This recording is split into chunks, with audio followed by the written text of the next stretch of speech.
If your product is on the same network segment as the user's, and you will use DHCP to assign the IP address, you can follow the instructions in the standard deployment section of this video. Otherwise, skip to the advanced deployment section of this video.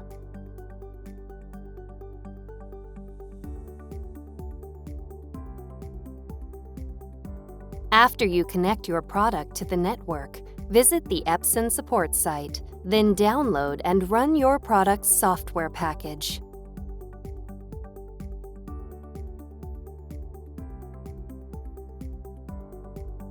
Follow the on-screen instructions to install the software.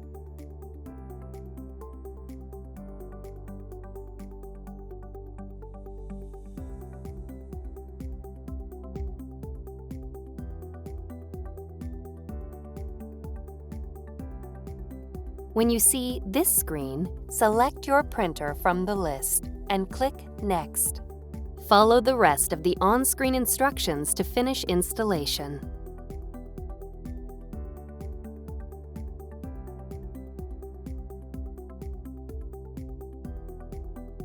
First, assign a static IP address to the product.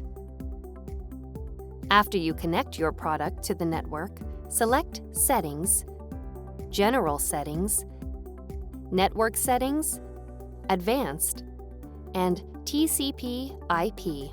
Set Obtain IP Address to Manual. Select the IP address field and enter the static IP address you want to use. Set the subnet mask, default gateway, and DNS settings as needed.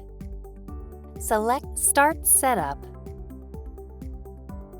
Visit the Epson support site, then download and run your product's software package. Follow the on-screen instructions to install the software.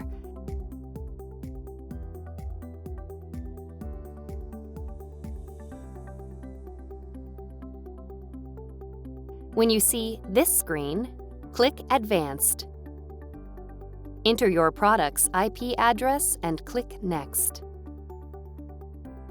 Follow the rest of the on-screen instructions to finish installation.